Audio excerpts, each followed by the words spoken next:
সুন্দর সুন্দর ঘর না সবার? এক একজন এক একভাবে ঘরগুলাকে সাজিয়েছে। আমরা ঘরের মধ্যে গেলে নিরাপত্তা বোধ করি। চোর ডাকাত আরো যা কিছু আছে, একে তো নিরাপত্তা বোধ করি, প্রাইভেসি থাকে ঘরের মধ্যে। এই জিনিসগুলো একটু শুনেন, পরেরটা আপনারা আমি তাহলে বোঝাতে সুবিধা হবে। পরের জিনিসগুলা আমরা যখন পরিবার পরিজন নিয়ে থাকি, একটা শান্তির সাথে, নিরাপত্তার সাথে, স্থিরতার সাথে ঘরে থাকতে পারি। কারো বাড়ি অনেক সুন্দর, কারো বাড়ি অপেক্ষাকৃত কম সুন্দর। কারো ঘরের বাউন্ডারি নিরাপত্তা অনেক দারুণ। কোরআনে পাকের মধ্যে আমার আল্লাহ বলছেন, মাসালুল্লাযীনা ইত্তাখাযু মিন দুনিল্লাহি আউলিয়া। আপনি যদি দিন ছেড়ে দেন, ধর্ম ছেড়ে দেন, আল্লাহ আল্লাহ রসুল ছেড়ে দেন, তো আপনি কিছু জিনিস থেকে নিজেকে মুক্ত করতে পারবেন না। কেন? দিন, আল্লাহ, রসুল, কবর, হাসর এগুলা ছেড়ে দেওয়া মানি আপনি আপনার ঘর থেকে বের হয়ে আসা। তো আমার আল্লাহ বলছেন, তুমি যদি আল্লাহ ছাড়া দুনিয়া, নফস, লোভ, লালসা, তোমার জীবনে কবর খতম হয়ে গেছে, কবর যে আছে সেটা আমাদের মাথায় নাই। এবং রবিউল আউয়াল শরীফ, রবিউল সানি, মুহররম, রমাদান চলে যাচ্ছে, আসতেছে। আমি এক টেনশনের মধ্যে আছি। সকালে এই টেনশন, বিকালে এই টেনশন, লোভ, লালসা, টাকা পয়সা, ধন দৌলত, দুনিয়া। আমাকে যে দুনিয়া থেকে চলে যেতে হবে, পরিপূর্ণরূপে এই ধ্যান ধারণা আমার মাথা থেকে খতম হয়ে গেছে। আমরা মসজিদের মধ্যে ঢুকেও যখন বক্তব্য দেই, তখনও ধোঁকাবাজির বক্তব্য দেই, মিথ্যা বলি মানুষের সাথে। বলি না খেদমত করার একটা সুযোগ দেন, বলি না? এই তাবৎ জিনিসগুলো দুনিয়া আমাকে সেই পরিমাণ পাগল করে ফেলে। তো দুনিয়া যখন আপনাকে পাগল করবে, আপনি দিন থেকে যখন বের হয়ে আসবেন, দিন থেকে বের হয়ে আসা মানে আপনি আপনার ঘর থেকে বের হয়ে আপনার বাউন্ডারি বা বাউন্ডারির বাইরে পুকুরের ঘাটে লম্বা হয়ে শুয়ে থাকা। নিরাপত্তা পাবেন? মাছি আক্রমণ করবে, মশায় আক্রমণ করবে, আল্লাহ পাক জানে আরো কত কিছু আক্রমণ করে। অনিরাপত্তায় ভুগবেন। এই অনিরাপত্তা আপনার ভিতরে একটা অস্থিরতা তৈরি করবে। আপনি ক্ষণে ক্ষণে চোখ খুলে দেখবেন কেউ কোনো কিছু করতেছে কিনা। তো আমার আল্লাহ বলছেন, যদি তুমি এই জিনিসগুলা ছেড়ে দাও, তো এটা কার দৃষ্টান্ত? এটা হচ্ছে ওই মাকড়সার দৃষ্টান্ত। মাকড়সা ঘর বানায় না? তুমি তোমার মজবুত ঘর থেকে বের হয়ে মাকড়সার জালের ভিতরে ঢুকে গেছো। তো মাকড়সার জাল কি কয়? ইন্না আওহানাল বুয়ুত লাবাইতুল আনকাবুত।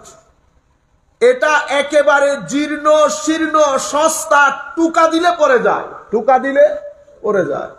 আমি তোমাকে যেই ঘরের মধ্যে রেখেছি এটা অনেক মজবুত ঘর ছিল। সেই ঘর তোমাকে সম্পূর্ণ নিরাপত্তা দিয়েছে, স্বস্তি দিয়েছে, শান্তি দিয়েছে।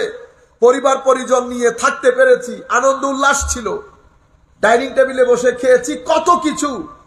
দিন শুধুমাত্র কবরের আযাব, হাসরের আযাব না।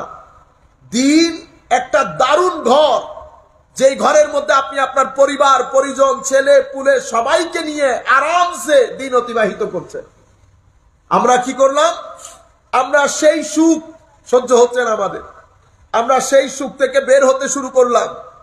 বের হতে শুরু, আমরা প্রথমে নামাজ ছেড়ে দিলাম, তিলাওয়াতে কোরআন ছেড়ে দিলাম, জিকির আজকার ছেড়ে দিলাম, মাদ্রাসায় আমার সন্তানকে পাঠানো ছেড়ে দিলাম। যখন এগুলা করেছি তো কি হয়েছে?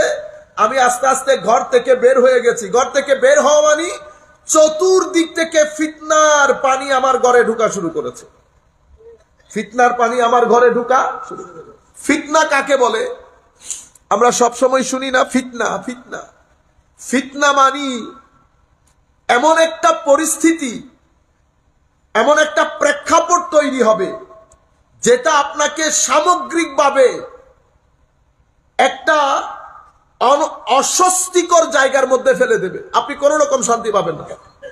ইমানের দিক থেকে, আকীদার দিক থেকে, শরীরের দিক থেকে, বুঝ ব্যবস্থার দিক থেকে পাগল হয়ে যাবেন, অস্বস্তি।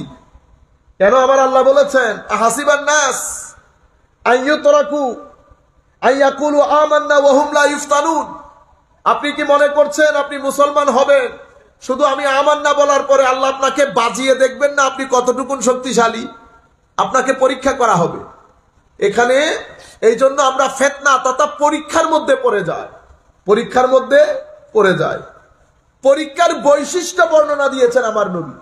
কিরকম পরীক্ষা?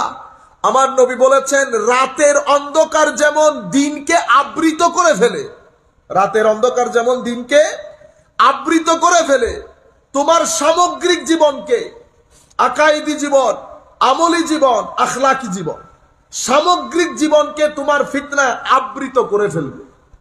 আমার নবী সাল্লাল্লাহু আলাইহি ওয়াসাল্লাম সেই কারণে বলেছেন তোমরা সেই সময় আসার আগে বাদিরু বিল আমালিস সালেহা, সেই সময় আসার আগে তোমরা যতদূর সম্ভব ঈমান আমল এগুলা বজায় রাখো, অধিক পরিমাণে আমল করো ফিতনার চাদরে আবৃত হয়ে যাওয়ার আগে।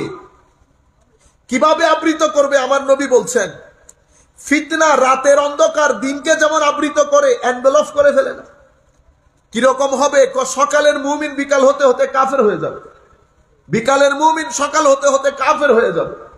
টাকা পয়সা 10 টাকার জন্য দিন বিক্রি করবে, দুনিয়া দিন বিক্রি করে দেবে। কিন্তু আমাকে মনে হচ্ছে আমি দিন বিক্রি করতেছি, আপনি তো আমাকে মনে করতেছেন আমি বুজুর্গ মানুষ এখানে হেদায়েত করতে এসেছি। আসলে কি সেরকম না? এখানে কয়জন হেদায়েত বিক্রি করতেছে আর কয়জন জাহান্নাম বিক্রি করতেছে এখানে বুঝার কোনো উপায় নাই। তবে আমার নবী সেটা বুঝার উপায় বের করে দিয়েছে, সিস্টেম বলে দিয়েছে। ফিতনা কিভাবে ঢুকবে? ও অনেক তুফানের মধ্যে যখন 180 কিলোমিটার বেগে তুফান চলে তখন এই বাতাসের কারণে এইখানকার পাতা এখানে, ওইখানকার পাতা এখানে, আপনি যদি ঘরের দরজা খোলা রাখেন সমস্ত ময়লা আবর্জনা ঢুকে যাবে না? ঠিক সেই আন্দাজে আমার নবী সাল্লাল্লাহু আলাইহি ওয়াসাল্লাম বলেছেন এটাকে বলে রিয়াহুস সাইফ। এই আন্দাজে ফিতনার বাতাস আমার ঘরের ভিতরে ঢুকবে। আমার নবী সাল্লাল্লাহু আলাইহি ওয়াসাল্লাম আর ইরশাদ করেছেন তো ফিতনাগুলো এমন হবে 2022 সনের ফিতনা যেটাকে আপনি অনেক বড় মনে করেছেন, তো 2023 সনের মুসিবতে 2022-কে আপনি ভুলে যাবেন। 2024-এ যেটা আসবে সেটা 23-কে ভুলিয়ে দেবে। সেই আন্দাজে ফিতনাগুলো আমাদের ঘরের মধ্যে ঢুকবে। শেষ পর্যন্ত আমার নবী বলছেন তামুজু কামাউজিল বাহার, সমুদ্রের উত্তাল ঢেউয়ের মতো ফিতনাগুলো আমাদের ঘরে ঘরে ঢুকে যাবে। ফিতনা যে ঘরের মধ্যে ঢুকে গেছে আমরা জানি তো, সেটা আপনারা কল্পনাও করতে পারবেন না। আমাদের তরুণ প্রজন্ম, আমি মাঝে মধ্যে চিন্তা করি কোথায় গিয়ে দাঁড়াবে এরা। যেই ওয়াজ তকরির মাহফিলের মাধ্যমে তাদের কাছে হেদায়েত যাওয়ার কথা ছিল, আমরা যারা ওয়াজ করি ইন্না লিল্লাহি ওয়া ইন্না ইলাইহি রাজিউন, আমি মাঝে মধ্যে চিন্তা করি কাশ হায় হায় আমাদের ইমান আমল ঠিক আছে নাকি না। ফিতনা করা বাদে ওয়াজ তাকরীরের মাধ্যমে এই কয়দিন ধরে আপনারা দেখতেছেন না, রবিউল আউয়াল শরীফ শুরু হয়েছে, এটা বলে ও এটা বলে, এটা বলে। ফেসবুকের মধ্যে বাস আপনি একটা কমেন্ট করে দিছেন, একটা জিনিস ছেড়ে দিছেন, বস কমেন্ট করতেছে। সব বড় বড় মুফতি এখানে কপি পেস্টের মুফতি। কিসের মুফতি? Copy paste, copy paste.